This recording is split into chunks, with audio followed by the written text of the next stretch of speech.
Alors, notre invité ce jeudi, c'est Al-Hassan Diop, responsable communication et relations publiques de Toucher. Il s'agit du premier réseau social éducatif en Afrique. Voilà, le premier réseau social éducatif africain qui porte la signature de jeunes sénégalais. Donc, c'est une grande fierté pour notre pays, comme quoi notre jeunesse est très entreprenante et propose des solutions, disons, novatrices dans le secteur du numérique. Et avec M. Diop, on reviendra sur donc, les opportunités qu'offre Toucher.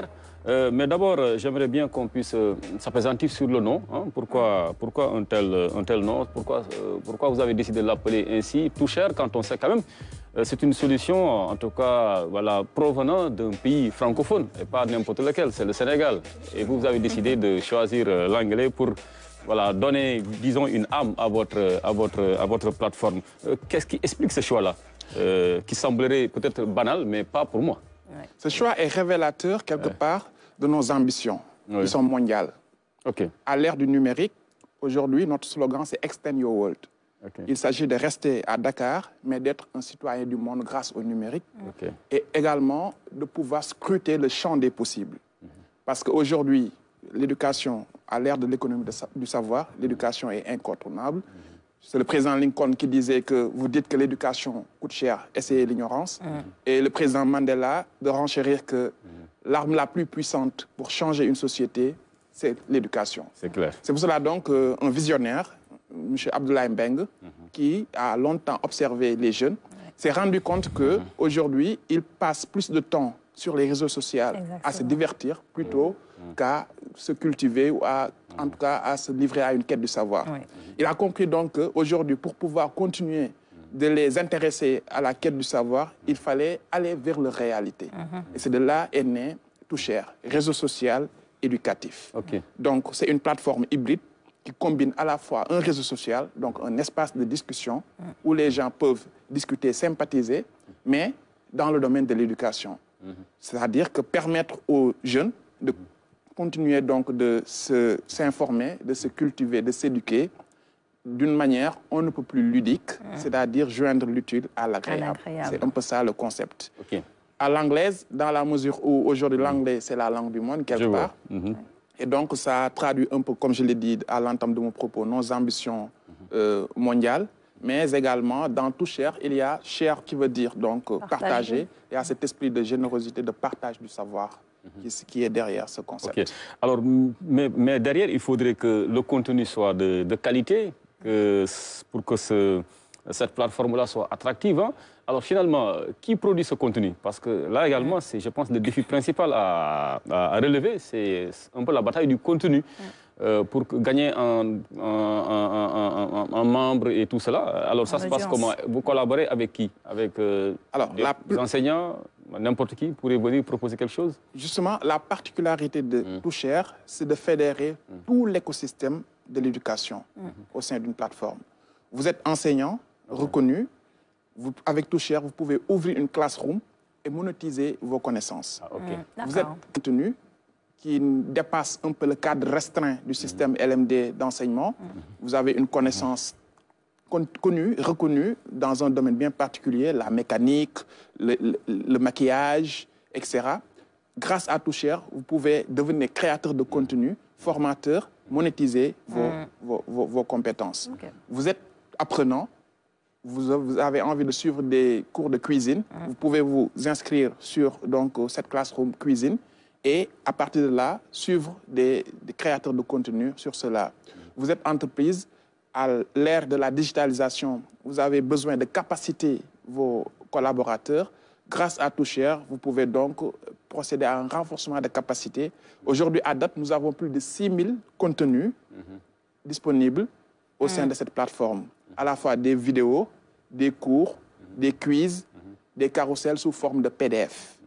Donc tout ça pour en tout cas améliorer l'expérience client, l'expérience éducationnelle. Et dire qu'aujourd'hui c'est un secteur naissant qui est l'EdTech, l'éducation par la technologie. La FinTech c'est devenu quand même connu avec les paiements mobiles.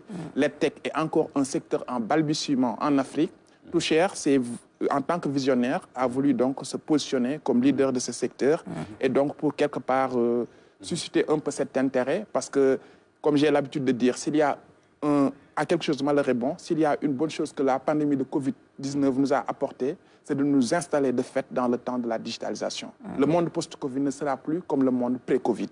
Aujourd'hui, la digitalisation, le numérique fait partie de notre quotidien et donc c'est tout l'intérêt d'une telle plateforme qui permet donc à tous les acteurs donc, de l'écosystème de se retrouver dedans. Mais alors, on sait que l'éducation, quand même, c'est un sujet un peu sensible. Hein. Souvent également, ça fait appel au ressenti, à certaines réalités socioculturelles, ce qui est par exemple distillé comme enseignement à un élève européen, forcément en Afrique, cela ferait jaser hein, sur certaines thématiques hein, que vous connaissez bien. Alors, comment vous faites ici pour que ce qui est proposé au public puisse correspondre à nos attentes, qu'il y ait de la qualité par rapport, bien sûr, à nos besoins? Parce que n'importe qui ne peut pas venir pour vous proposer du contenu que vous allez proposer à vos membres sans pour autant tamiser. Alors, ça se passe comment? Est-ce qu'il y a un comité de veille, par exemple, dans Toucher, pour voilà, tout contrôler? Non seulement il y a ce comité de veille, le Toucher Academy, mais au-delà de ça, il y a une possibilité de notation des contenus. Vous donnez un mauvais contenu, les utilisateurs ont la possibilité de vous signaler. Et si cela se répète, le contenu sera affiché et sorti de la plateforme. Donc il y a une sorte d'autorégulation qui va au-delà de Toucher Academy. Mais également, nous travaillons en parfaite intelligence avec le ministère de l'Éducation nationale et le ministère de l'Enseignement supérieur. C'est le lieu donc de remercier M. Papa Kandji, directeur de l'enseignement moyen secondaire général. Nous y étions, nous avons fait une présentation et ils ont beaucoup apprécié la plateforme qui va leur permettre donc, de digitaliser le système éducatif et donc à terme de pouvoir suivre, avoir une traçabilité au-delà même des contenus, mais également des étudiants, des élèves, des apprenants, leur assiduité, leurs notes et tout sera bien entendu contrôlé. Okay. Alors, vous avez parlé de monétisation, donc forcément, il y a de l'argent à se faire pour ceux-là qui proposent du contenu. Et pour les bénéficiaires, est-ce qu'ils sont obligés de payer pour pouvoir accéder à ce contenu-là? Le principe à la base, c'est que effectivement, c'est un réseau social gratuit. C'est gratuit. Pour ouvrir aujourd'hui un compte sur Toucher, sur Play Store, c'est 0 francs. Et 80% des contenus sont disponibles pour le public. À côté de cela, maintenant, il y a un Toucher Premium. Et c'est là où donc, il y a des contenus paiements, qui sont payants, mais en général, ce n'est pas cher. Et donc, il y a un système de revenu sharing entre la plateforme et également le créateur de contenu. Et nous sommes en période de vacances, comme tu l'as souligné en début d'entrevue. Quel est le contenu que vous proposez justement, et particulièrement aux jeunes, surtout aux plus jeunes qui sont actuellement à la maison, qui ne révisent pas forcément, qui suivent la dynamique des vacances? Est-ce que vous avez un contenu que vous proposez actuellement à ces enfants-là? Du 31 juillet au 16 septembre prochain, nous lançons la 2e édition des vacances numériques en partenariat avec l'ICON Institut communautaire africain, qui est la grande école de commerce de formation de la banlieue. Et c'est le lieu, quelque part, de rendre un hommage appuyé à son directeur général, M. Mohamed Moustapha Diak, qui a eu la perspicacité d'identifier Toucher comme partenaire technique et de l'associer pour l'organisation de cette 2e édition des vacances numériques. De quoi s'agit-il? Il s'agit donc, pendant toute cette période de 7 semaines, d'aller vers les jeunes des plages de Soumbédioune, Soum, de Malika, de Malibou, également Thiès, la région de Thiès, Mbour notamment, de Saint-Louis, les trouver au niveau des plages et les entretenir, les offrir des masterclass sur des domaines qui ont trait au numérique. Comment, par exemple, utiliser les outils collaboratifs comme Google Workspace? Quelles sont aujourd'hui les opportunités et les dangers des réseaux sociaux? Quelles sont aujourd'hui les techniques pour chercher la bonne information sur Internet? Comment devenir un citoyen responsable à l'ère du numérique? Et tout cela, nous le faisons en partenariat avec le Service national d'orientation professionnelle et également les pôles emploi. Donc, ce sont à la fois des ateliers de formation, des masterclass et également des IT battles sur la version Question pour un champion. Et à terme, nous comptons délivrer 1250 attestations à des jeunes pour renforcer leurs capacités et leur permettre aujourd'hui d'être beaucoup plus compétitifs dans le monde professionnel. Donc c'est ça le programme que nous lançons. La conférence de presse est prévue lundi prochain, de 10h30 à 12h, à la Maison de la Presse. Et donc, nous appelons tous les partenaires naturels, notamment le gouvernement, notamment le ministère de l'économie numérique, parce qu'il s'agit quelque part d'un travail citoyen que nous sommes en train de mener. Aujourd'hui, l'immigration clandestine est revenue en surface. Et donc, les jeunes qui empruntent des pirogues de fortune pour donc aller dans l'Atlantique, tout ça, c'est quelque part faute de formation, c'est quelque part un motif de désespoir. Toucher est là, avec ICA, avec les vacances numériques, pour redonner espoir à cette jeunesse, leur faire comprendre qu'on peut rester en Afrique et extend our world, donc pour reprendre un peu notre slogan, devenir compétitif, trouver du travail, entreprendre dans l'ère du numérique. C'est l'enjeu de ces vacances numériques que nous lançons à partir de la semaine. J'apprécie bien ce programme d'été. Oui. C'est un excellent programme d'été qui joint l'utile à l'agréable. Vous irez sur ces plages-là à la rencontre des jeunes pour leur gratifier de certaines formations. Vraiment, c'est bien trouvé. Laura? Oui, j'avais une question par rapport justement aux vacances numériques. Vous dites que c'est la 2e édition cette année. Quels ont été finalement les enseignements que vous avez tirés de la première pour pouvoir peut-être ajouter des thématiques peut-être aux masterclass qui sont très intéressantes d'ailleurs et peut-être aussi sur la mise en pratique. Qu'est-ce que vous avez retenu de la première édition pour pouvoir peut-être voir comment faire la deuxième? La première édition a été organisée par l'Icon Institut africain, Icon Institut communautaire africain, donc école de la banlieue. Et après, ils se sont rendus compte qu'ils avaient besoin d'un partenaire technique. Donc aujourd'hui, c'est Toucher qui vient, qui amène quelque part une certaine valeur ajoutée à travers donc, des propositions de thématiques, à travers la plateforme où également toutes ces activités pourront être suivies à temps.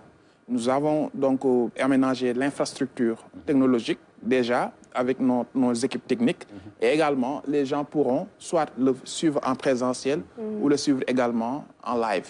C'est un peu ça la raison de ce partenariat. Okay. Alors, sur votre plateforme, est-ce qu'il y a de la publicité? La publicité, vous prenez n'importe quel produit, il y a quand même un code que vous fixez. Ça se passe comment? Naturellement, comme je l'ai dit, il y a Toucher Academy qui est là, qui est un organe interne de veille. Justement, tout ça pour, effectivement, il y a de la publicité, ça fait partie de notre business model. Mais pas n'importe laquelle. Pas du tout. Pas du tout. Il faut que ça cadre avec vos idéaux. Nous sommes déjà dans le domaine de l'éducation, qui est dans un domaine régalien. On parle d'éducation, on parle de génération, on parle de fabriquer l'avenir d'un pays. Donc, on ne peut pas se permettre naturellement n'importe quoi. Et il y a une grille d'analyse. Et tout ça, c'est le travail de Toucher avec les équipes. Donc, on se pose et on voit effectivement comment filtrer les choses, qu'est-ce qu'il faut mettre dedans, qu'est-ce qu'il faut sortir, qu'est-ce qu'il faut améliorer. Nous avons un esprit conciliateur. Et puisque les contenus que vous proposez sont en format PDF, est-ce que vous avez... Voilà, entre autres, j'ai vu cuisine, photographie, musique, entre autres, comme vous dites. Mais est-ce que vous proposez des contenus de lecture? Parce que tout à l'heure, quand vous parlez d'éducation, de savoir, le savoir, c'est aussi les livres. Et on sait que les enfants n'ont plus cette passion pour la lecture. Même les adultes n'ont plus le temps de lire. Mais est-ce que vous proposez des livres au programme, peut-être ou pas, mais tout simplement de la lecture sur forme? Pour vous donner un exemple, nous venons de sortir d'une campagne Focus Révision, durant laquelle on a mis à disposition des candidats du BFM et du BAC les synthèses des cours, des œuvres au programme. Ah oui? Oui, des 3 dernières années. Mieux, on a choisi une quinzaine de professeurs reconnus. On a ouvert des classrooms avec ces professeurs pour offrir gratuitement à ces jeunes des séances de révision. Et aujourd'hui, c'est un motif de satisfaction de voir près de 40 000 jeunes ouvrir des comptes Toucher. Et jusque-là, on reçoit des salves de remerciements des jeunes qui nous disent que si on a réussi avec brio à nos épreuves, c'est grâce à Toucher. Bravo à vous. Donc ça, effectivement, au-delà de ça, nous prévoyons également des animations, de prendre des œuvres au programme, créer de la discussion. Parce qu'à la base, c'est un réseau social. Donc créer de la discussion, de l'engouement de ça, tout ça pour continuer de coller les jeunes à la recherche de savoir. Comme quoi, il faut toujours de temps en temps qu'on essaie de braquer nos caméras sur ce genre de projet qui marche, parce qu'ils sont dans leur petit coin, ils font un travail immense. Parce que ce que vous faites également, vous venez un peu en appui à l'État du Sénégal, comme vous dites, parce que quand même l'éducation est du domaine régalien de l'État. Et comme rappelé tantôt, un peuple qui n'est pas du tout éduqué, ratera bien sûr ce grand rendez-vous-là de l'universel. Et donc sera toujours à la traîne. Merci pour tout ce que vous faites pour le Sénégal et pour l'Afrique. D'ailleurs, on va parler de l'Afrique. Comment vous vous positionnez? Est-ce qu'aujourd'hui Toucher a fini d'être adopté par certains pays africains, surtout la sous-région, on va dire déjà? Absolument, nous avons pu nous en rendre compte au dernier sommet donc, international du e-learning, de la formation à distance qui s'est tenu les 24, 25 et 26 mai au Centre international de conférence Abdou Diouf à Diamniadio, où nous étions sponsor Platinum. C'était notre deuxième participation. L'année dernière, nous étions à Kigali et c'est nous qui avons convaincu donc e-learning Africa de venir au Sénégal pour ELA 2023. Et pour dire que donc aujourd'hui, on est en nos tentacules partout en Afrique. Je me rappellerai toujours d'un visiteur de notre stand qui nous demandait, après avoir fait la démo pour l'onboarder dans Toucher, qui nous demande finalement, monsieur, Toucher, ça appartient à qui? Je dis à des Sénégalais, ils n'en revenaient pas. Donc, pour dire que nous avons une nationalité sénégalaise, mais nous comptons quand même étendre notre tentacule. En fin d'année, nous allons ouvrir Toucher Côte d'Ivoire. Et l'année prochaine, nous allons ouvrir Toucher Kigali. Et ainsi de suite, nous comptons quand même un maillage continental dans un avenir proche. L'application Toucher que l'on peut également télécharger sur Play Store. Et ce n'est pas encore disponible pour les iPhones sur App Store. Ça va venir. C'est ça. Rapidement. Et il parle un petit peu de high-tech comme ta rubrique. Pour Toucher, il y a déjà l'application sur Play Store. Ça va venir sur Apple Store. Vous avez la possibilité, ceux qui ont un iPhone, de l'épingler. Vous ouvrez sur www.toucher.com et vous épinglez. Une fois que l'application sera disponible. Voilà. J'ai suivi la première partie de manière très intéressante. Ça t'intéresse, bien entendu. J'ai suivi la première partie de manière très intéressante, surtout parce que dans le domaine, il y a e-répétiteur, il y a École au Sénégal. Ils font un excellent travail, surtout sur le plan éducatif, parce que fournir du contenu éducatif de qualité sur les plateformes digitales est devenu une nécessité. Absolument. Parce que le contenu ludique, le contenu, excusez-moi du terme, abrutissant, foisonne sur la toile. Oui, c'est la réalité. Voilà. Maintenant, ce que vous faites est une véritable valeur ajoutée et permet à ces jeunes de s'orienter davantage. Maintenant, ma question, elle est à deux niveaux. Déjà, le nombre d'utilisateurs sur votre plateforme. Aussi, un autre aspect, en termes d'ergonomie et de facilité d'accès, aujourd'hui, on se rend compte que les jeunes ont plus facilement accès aux réseaux sociaux, que ce soit TikTok, Instagram. Comment est-ce que vous faites pour attirer les jeunes sur votre plateforme, tout en sachant que ces autres plateformes ont une plus forte présence, ont une plus forte audience et en termes d'expérience utilisateur, sont plus faciles à utiliser? Alors, je dirais que notre plateforme également est très facile d'utilisation. Pour répondre à la première question, on est à plus de 40 000 utilisateurs à date. Et notre processus, nous avons une stratégie d'onboarding. Nous avons des commerciaux. Souvent, les campagnes que nous déroulons, par exemple, lors de la dernière campagne Focus Révision, donc pendant un mois, nous sommes allés vers les jeunes des lycées, Limamoulaye notamment. Également, il y a toute une communication à la fois institutionnelle et digitale qui est adossée à cette campagne. Et on va vers les jeunes pour les intéresser à Toucher, leur faire comprendre que c'est dans leur intérêt. Donc, chaque campagne que nous menons là pour les vacances numériques, il faut dire que c'est les plages que j'ai citées, Malibu, BCAO, Soum et également Malika, c'est 15 000 personnes qui les fréquentent par jour.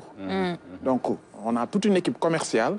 C'est pour cela que c'est important que nous soyons appuyés par le gouvernement. C'est ça. On a un partenaire naturel qui est le ministère de l'économie numérique.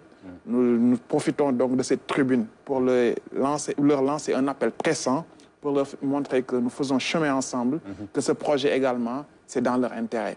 Et donc nous allons, pour répondre directement à la question, vers ces jeunes, avec des commerciaux qui les onboardent, c'est l'expression qu'on utilise, stratégie d'onboarding, leur montrer comment utiliser concrètement la plateforme et après ils deviennent autonomes.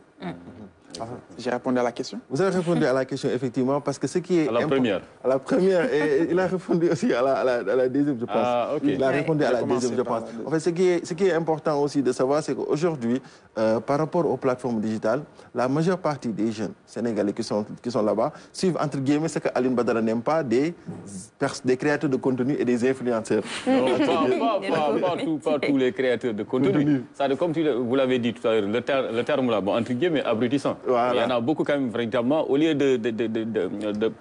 d'amener notre jeunesse à s'élever, mais contribuer à l'abrutir. C'est ça. C'est ce qu'on constate également. C'est la raison pour laquelle tout à l'heure j'ai demandé le nombre d'utilisateurs, parce que vous allez voir à côté, par exemple, une plateforme comme Facebook compte plus de 3 millions d'utilisateurs, Instagram 800 000 utilisateurs, TikTok à côté, ça c'est un autre niveau. Donc à côté, je vois votre plateforme comme une solution innovante qui permet de mettre du positif sur la toile sénégalaise en quelque sorte. Mais comme ce David contre Goliath en quelque sorte. Mais on vous souhaite bonne chance et on vous demande aussi de vous davantage vous rapprocher parce que nous qui sommes dans l'écosystème, nous connaissons Toucher parce qu'on voit vos campagnes. Tout à l'heure, c'est pour ça la première question d'Aline, j'ai bien aimé. Toucher, ça sonne...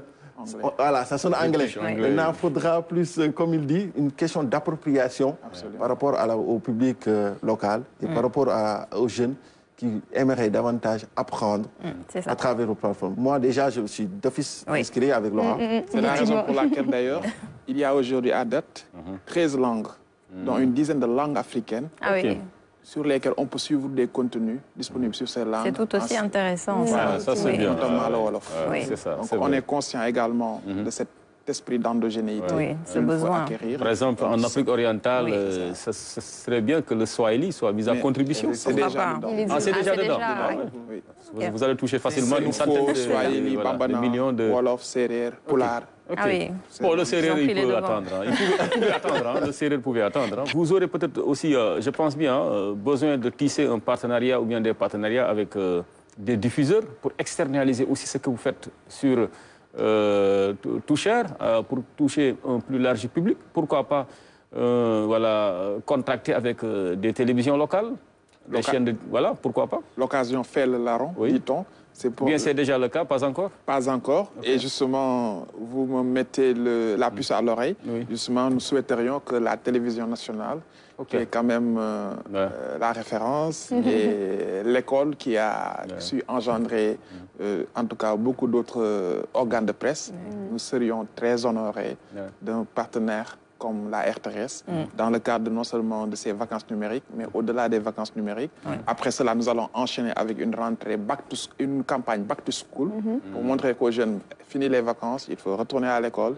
Et donc, pour toutes ces campagnes, on a commencé avec Focus Révision. Actuellement, on est sur vacances numériques, après sur Back to School. Donc, nous serions très honorés et très ravis d'avoir un partenaire comme la RTS. Ok, parce que ce serait du gagnant-gagnant. Là, vous pouvez réitérer de façon solennelle l'appel au directeur général. Alors,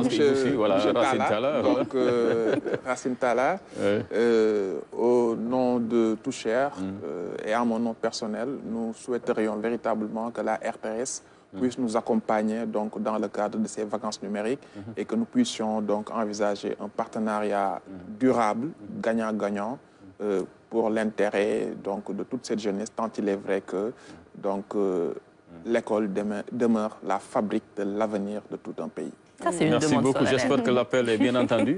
Et certainement, c'est le cas. Pour vous aussi.